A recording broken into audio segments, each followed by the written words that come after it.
throwing any waste, out of our system.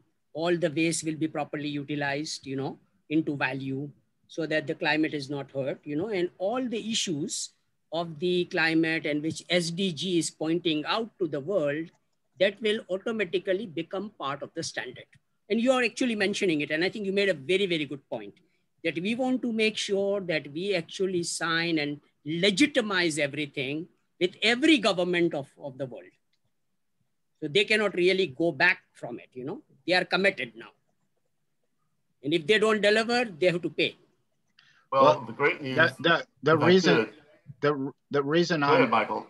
Yeah, so this is part of what I've been talking to Richard Nelson about.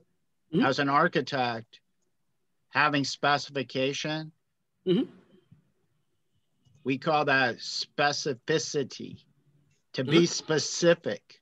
Specific. And so these climate relationships mm-hmm. get modeled. Mm-hmm. And a lot of the technology and the tools that we've been using for what's called predictive performance and modeling mm-hmm. of this interface with the environment mm-hmm. right. are not well documented. So if you take standards mm-hmm. and you try to align standards to specification to mm-hmm. models, mm-hmm. it's not such a simple thing. And I've had a lot of conversations with Tony about this. Mm-hmm.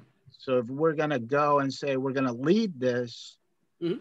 then I would hope there's a formal document called a climate smart specification rather than a concept. And what we need to do is this, okay? What we do is this. Currently, I think what I was talking about with Lloyd also when this question was asked, I said, well, currently, whatever our collective wisdom of Energym University, whatever Dr. Paul Olivier wants us to do, whatever Richard Nelson wants us to do with his enclosures, whatever Ken Telford wants us to do, we will simply use their wisdom, develop a system and collect the data. We will exactly know how the food actually came out. Is it above and beyond the current standards? Okay, good. We will confirm that. And the data points will be there for us. Yeah, and then we can do the modeling part after that. Well, the problem with the thinking is we need to control our experiments. So I've had these, and this is important for Andrew to hear this. I've been having these conversations with the United States Green Building Council, uh-huh. and it's specifically the Los Angeles chapter, which basically validated the LEED standard for sustainability uh-huh. at the building level.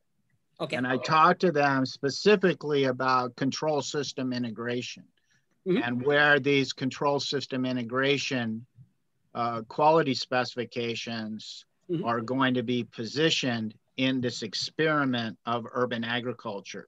Mm-hmm. And they are directly connected to LACI, Los Angeles Clean Tech Incubator in Los mm-hmm. Angeles, to talk about how the water's managed, how the purification's managed, how the mm-hmm. energy is managed. And these investigations, these case studies, these proof of concepts that we're mm-hmm. discussing right now mm-hmm. are very related to actually bringing the university around in the Institute of Sustainability at UCLA. And I have numerous documents with mm-hmm. associative mm-hmm. departments and institutes that need to work together to actually be able to talk about what climate smart means.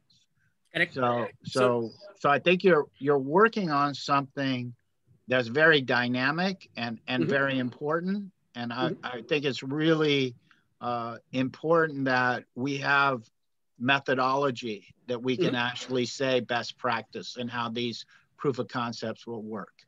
And I know Richard's been in this space for a while. I know that. But when I tried to put one of his solar pods on campus, mm-hmm. I had to explain to him how the permitting works and how the testing laboratories work. Right. And these are things that I would have to deal with. And mm-hmm. those backup scientific testing laboratory reports weren't available.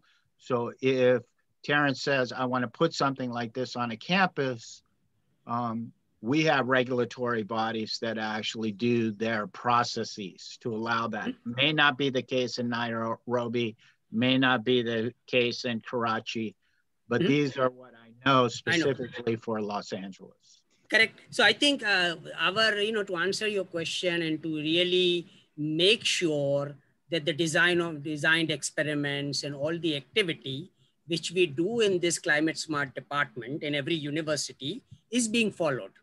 Okay. So we are following that. We are not saying that we are going to randomly doing things, because in a university campus, you collect the data. It's a designed experiment which you are working on. The data will be formally collected and data will be available for every scientist to analyze and transform it into a model. But I will share with you that the Environmental Protection Agency for the federal government has numerous sites right now looking at local place, local food, and trying to figure out how this PPAC, public-private academic community partnership model, actually can bring these solutions online. So there's a lot of data already out there in this space. And so if we're going to come forward and say we have a legitimized business model to actually do a proof of concept, we're going to have to fold all that into our research process. Sure, why not? Why not? So, and I think to answer the question, Michael, what we are talking about is this, our model.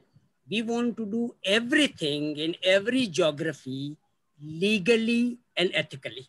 Yeah, no, absolutely. That's what clean That answers means. the question. That's what clean means. That's exactly what clean means. Yes, I wasn't saying just walk into the college. I mean, of course we go through the due diligence process. I just didn't think I needed to say that, but I understand. So it's Joan here. We have, for the Victory Garden, we have a certification process. It's not what you're talking about. So I know that Lloyd has been working on, it's for certifying your Victory Garden. So you have to do certain things to your soils in order to maintain your status as a Victory Garden, a climate smart Victory Garden. So I know Lloyd has been working on a certified food project as well. Do you have any feedback on what the process would be, Lloyd? Yeah, I think, am I open mic? Okay. Actually, the only certification I had, or the sort of process we had tried to do in terms of certifying the land and certifying the soil, the farm, the grower, was actually in the past with the biochar initiatives originally. And so we really only came up with the one standard for soil-based systems and the increase in soil carbon. So we don't have anything, and that's part of the reason why I want to work with Richard and work with those teams that are doing the solar roof types of buildings, these controlled environments, because we don't have any kind of certification system for those kind of buildings. Because if they're soilless growing media, we can't use the same types of protocols. So we will need something different. But I think the fundamental part, because the CSF protocol is basically the 2 points: increase soil carbon year over year over year. If you're doing that, that's a measurable, you can do that. But the second part, the producer actually implementing one or more of the sustainable development goals within their own operations, and describing what it is they're doing within their own operations or their own community, or otherwise reporting on that. That aspect can be applied, of course, to any other production type of system. So that the second part of the protocol sort of stands, but the first part, obviously, for controlled environment, vertical farming, soilless systems is not going to be the same. So that's something we're going to have to work out with these, again, the pilot projects, hopefully, and we'll figure out what is the criteria for a controlled environment system to be able to certify that production system as climate smart, and then all the way to the consumer. I would like to add on to... Mufaddal, you're talking about a certification for the whole project, not just the agriculture, but the entire overall enterprise. And I think I think about organic standards. So organic farm gets certified by an organic third-party certification body. So everything, all the food that's produced on that organic farm is organic all the way to the consumer. I mean, that's the same paradigm as organic. Same idea. So it's just basically saying, but whatever we produce in this facility. Yeah. But let me respond to, that's a really different model than a climate model, because a climate is a super sophisticated relationship with the TQM of the energy and carbon cycle. So you've taken something that's complex and you've increased the complexity by a huge exponent of variables. And so that's why this is so brilliant of an idea, that you've actually now talked about the number one sustainable element of the human existence, the food chain. And so how that food chain actually is a climate direct relationship and mapping that, this is a really, really prolific conversation. And so I just want to be legitimized, because I can tell you quite candidly, I've been working in this space a bit.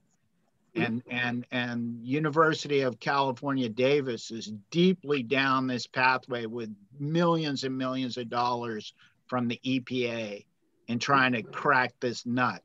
And the documentation they have is not trivial.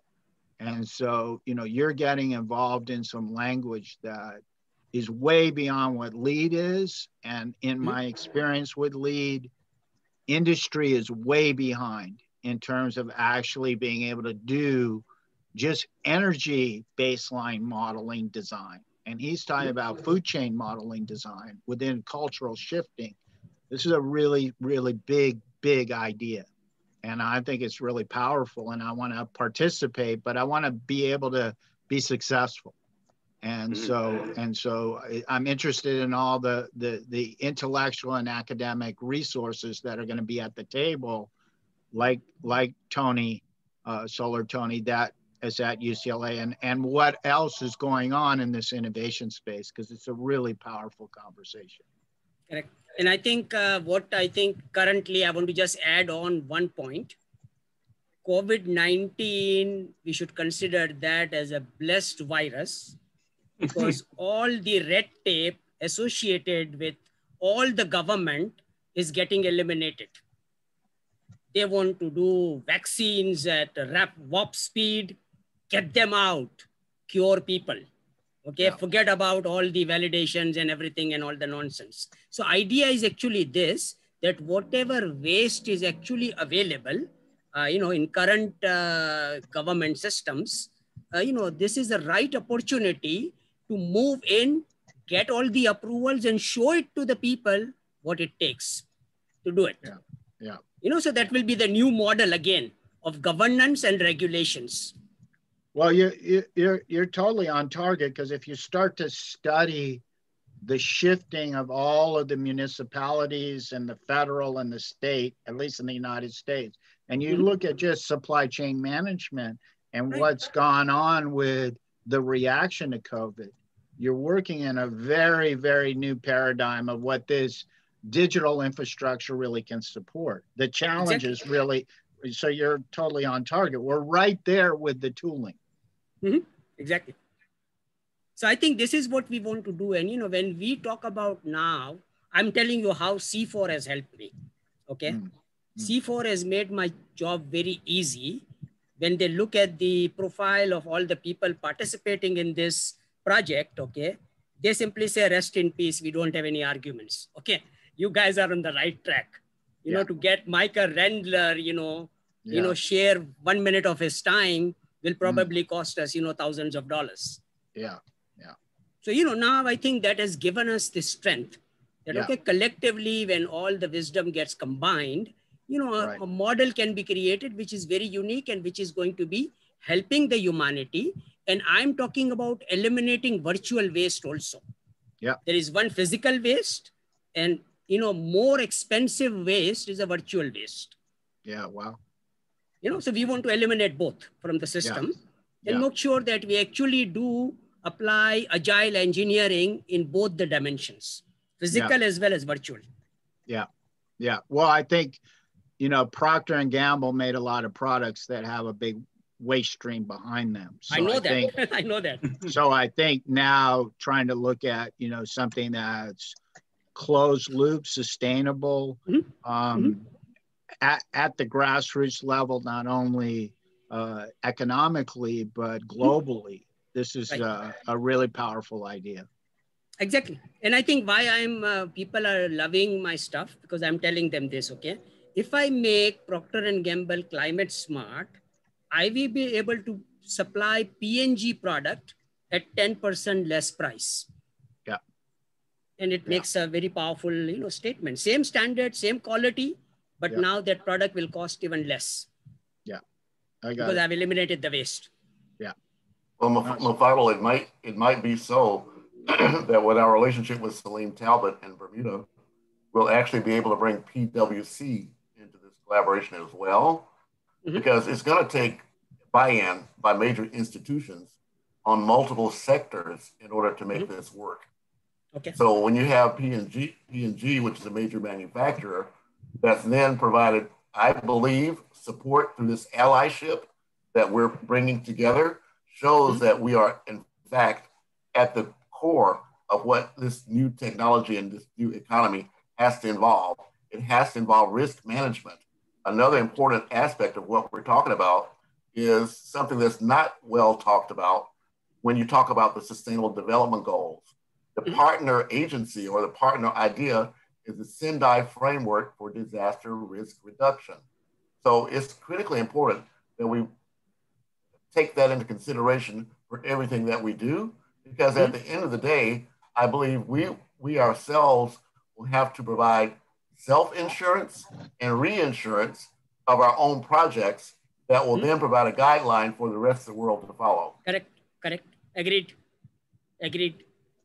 And I think idea is very simple to make the design fail-proof, that we actually want to eliminate insurance, because insurance has been a biggest waste, in our society, because, they charge a lot of money. It actually increases the cost of the product. And at the end of the day, when a disaster happens, the insurance company is the first one who backs out. It doesn't cover hurricane. It doesn't cover hurricane. It doesn't cover this. So we actually, insurance can be eliminated by actually making our systems fail-proof, so we don't need insurance. We self-insure ourselves. Well, Lady Alicia has suggested that we put a wrap of this project now. We've counted about 2.5 hours. So that leaves us enough time to... I think we don't... We have to keep our 153-minute, Andrew, we need to keep that 53-minute, okay? So Andrew, I just want to say one quick thing. We're hosting a Climate Smart Victory Garden from our Newmarket location next Saturday. If I could ask if I can send an invite to everyone. I just don't like to send it just to everybody, because I know yes. All right, I like that. Yes, and yes. I'm going to steal that from you. I gotta put that in my calendar, obviously. This is great. Okay. As always, this has been very insightful, informative, and I'm so looking forward to sharing this with the larger community as we get more structure and the ability to be more systematic about how we bring it to community, because we know that this will change the world. We talk about being change agents. These are the thinking and think tanks that will literally change the world for a more successful post-COVID society. We know that there are many things that have been put before humankind to address differently in COVID.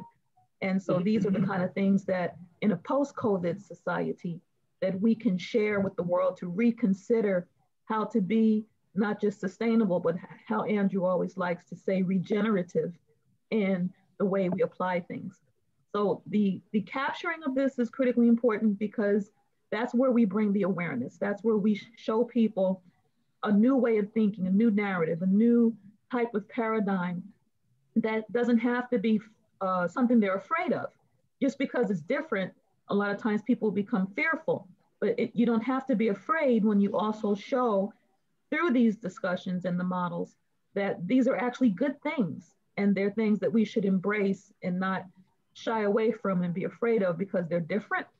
And so again, my contribution is always to capture it, to bring awareness, to educate, to uplift, and then provide opportunity for the models to be not only shared, but also implemented at the community level as we represent the community discussion. So I'm very thankful as always for being here. And I think next week, Andrew, can you speak to what this looks like in our upcoming discussion for next Sunday? Well, I'd like for Joan Kerr to create a 20-minute presentation next week. I think we now need to move into the area of having 2 or more 20-minute presentations on each of the participants as we go forward. And then perhaps we can actually have a game plan as we go forward. So that's not locked in concrete, but that's what I would like to begin to have.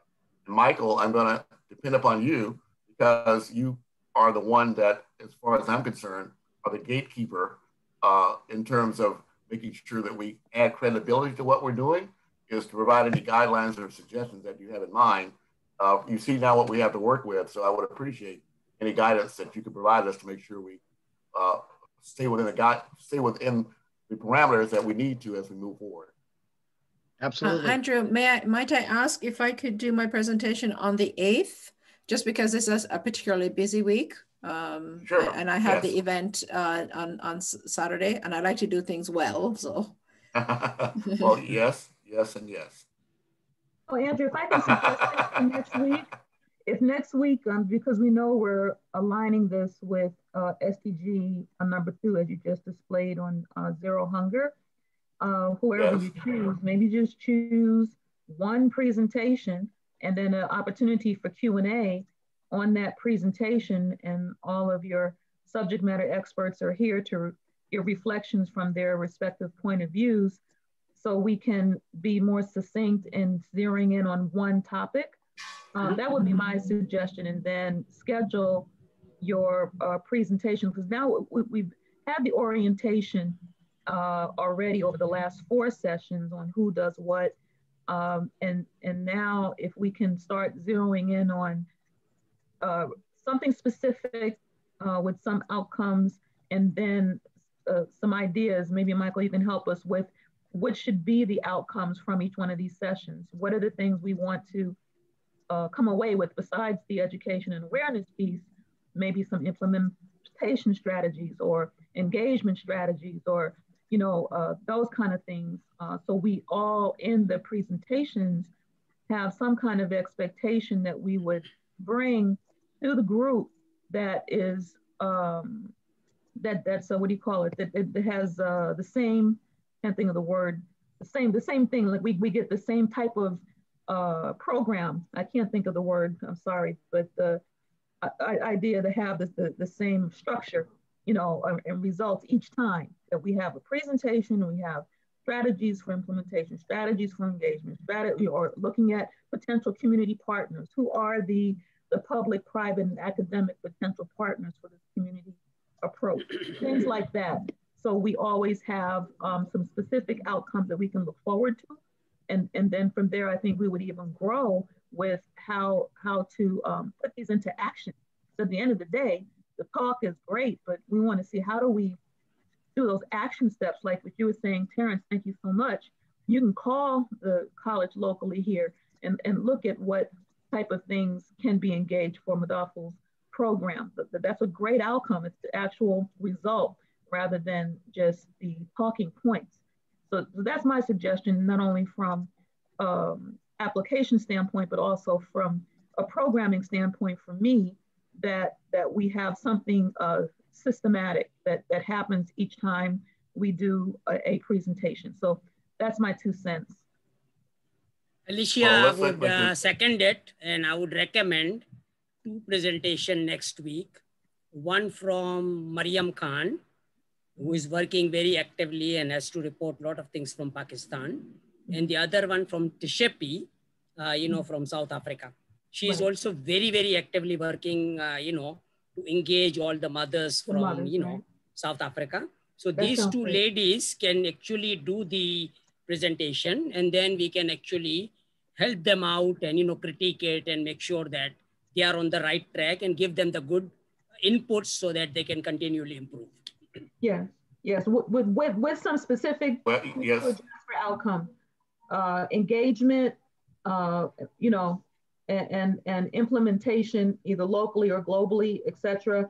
If we can work on that model this week on what are the specific outcomes we want to see in each one of these presentations, even if it's theoretical, but let's get more into specific outcomes we want to see each time we spend time presenting these great ideas. Okay. Excellent. I would like to also suggest at least a 20-minute presentation. The concept I had in mind was 4 20-minute presentations with intermingling conversation. And one of the others I'd like to include is with Josephat Moses on November 21st. He's planning to have, between now and then, he's planning to reach over 1 million people and have over 5,000 attendees at an agribusiness conference online. He's got the confirmation of the Ministry of Kenya. He's working on the confirmation from the Ministry of Barbados. So this falls right in line with what we're doing. So I'll get with you after this to work out the details. Perhaps either next week or perhaps even the following week. So maybe have him with Joan, since you have Joan the following week, and maybe do Jehoshaphat. Oh, yes. To do 2 a week. Excellent. If we can do 2 a week successfully, and we can then go to 3, I would feel way better personally about, from a programming standpoint. I would like to start with 1, but okay, let's do 2. If we do 2 a week, and then grow from there. All right, so confirm next week. Keep it to an hour, So I think that will be very, easy for people to comprehend. They will not be, be sort of, doing it like a board meeting, It's a board meeting, which we do every week, and make sure that in 50 minutes we share all the updates, next steps to people who are working on it. Right. And then, they move forward and execute, and then report next week what happened. Yeah. Excellent. All right. Well, with that being said, we'll follow up in the C4 group for any updates through the week. And we can keep, I think everyone here is a member of that group. So we're at the end. Thank you so much for your time. All right. Thanks, everyone. Great meeting. Stay safe. All right. Okay. Have a nice day. Okay. Bye. Bye-bye. Bye-bye. If I can find a way to end the meeting, I'll be good. Always the hardest part.